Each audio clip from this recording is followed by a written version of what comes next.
San Francisco is trying to answer the call to become a better place to raise kids. It's no secret that in one of the wealthiest parts of the country, many families are struggling. Our media partners at the SF Standard have published an article on this, reporting that San Francisco's number of children under 5 dropped by 9% during the first year of the pandemic. Now, city leaders believe a new department could turn things around. Joining us live to explain why is the writer of that piece, Kevin Truong. Thank you so much for being here, Kevin. Thank you for having me. First, explain your findings. Why did the city see such a drop in young children during the pandemic? Well, there's many reasons behind that. The city saw a big out-migration, but it's no secret that it's hard to raise a family in San Francisco, particularly during the pandemic where we were all a little bit locked down. Many young families decided to choose another place to live or decide to move out of San Francisco during that period. The data still hasn't come back for the next period to see whether folks have returned, but that was a big shift, moving families out of the city during that first year. And what were their reasons, other than it being expensive to live here? What were some of the specific reasons?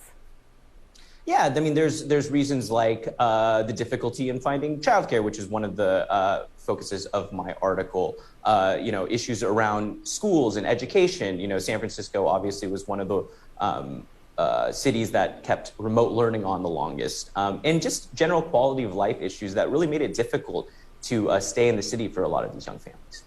Why do city leaders believe a new department is the answer, and what would that new department be? How would it work? So yeah, this would be called the Department of Early Childhood. So that would combine 2 previously existing departments, that's First 5 San Francisco, and the Department of Early Child Care and Education. City leaders think that just by putting all of these resources, these programs under one umbrella, it'll make it easier to direct resources to those most in need, and it'll make it easier for the child care providers, the daycares, early education providers to communicate with the city in a more effective way. And can you talk about some of the support that's coming in for this, or maybe those against it? What are you seeing? Yeah, so it's hard to say there's a big constituency against early childcare or early childhood education, but there have been some concerns, particularly among some parents who are talking a little bit about Baby Prop C, which is a ballot measure passed by San Francisco voters in 2018 that opened about $140 million each year for this purpose. Some parents are concerned that there's a lack of oversight in the new department. And I spoke to one of the sponsors of the legislation, Supervisor Myrna Melgar, who says additional legislation will probably be needed to increase the transparency and oversight of these funds. And after, digging into this, do you think something like this would be helpful to families here in San Francisco? And, is it going to impact lower income families, middle class? Who will it impact, or will it impact most families living here? Yeah, so I spoke to a early child care provider, and she said during the pandemic, the number of families seeking resources from them has increased. They're typically targeting low income families, but more working class, middle income families have turned to them for resources in need. And a lot of these families they work with are immigrant households or non-native English speakers. And they said just actually on a very basic level, having one set of paperwork to fill out for each of these families will make it easier for them to operate and make it easier for the families to get the things that they need.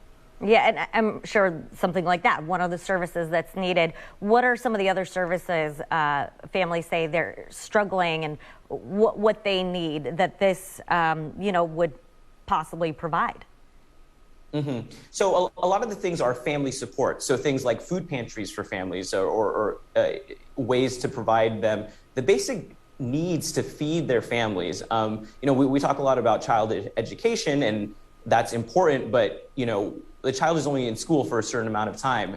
And the rest of the time when the family is, when the child is at home, that's also important to create a foundation for healthy and sustainable living as well. So the surrounding support, I think, is also an important part of it. And also expanding pre-K, early childcare to those that are younger. For example, those that are 3 and younger, which currently the city has still some work to do. Yeah, let's talk about the history here. This is part of a longer history in the city of trying to expand early childcare. Can you dig into that a little bit?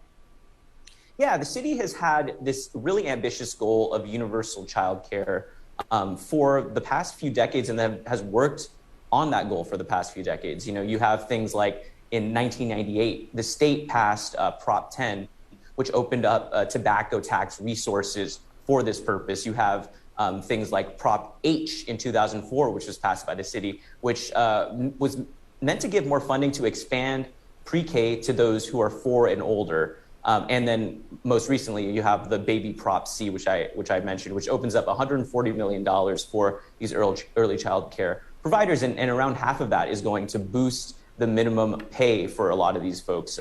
It's kind of difficult right now during the labor shortage to keep a lot of these folks. And obviously, I think we can all agree that this is an important group of workers we still want to have in the city. Right. Well, Kevin, I know you dig a lot more into this into your article, so I'll direct people to read that, and we'll continue to follow you as you continue to cover this. So we appreciate your time today, and you can check out more of the San Francisco Standard's other original reporting on their website, sfstandard.com, along with this story. And ABC7 will continue to bring you more segments featuring the Standard's city-focused journalism.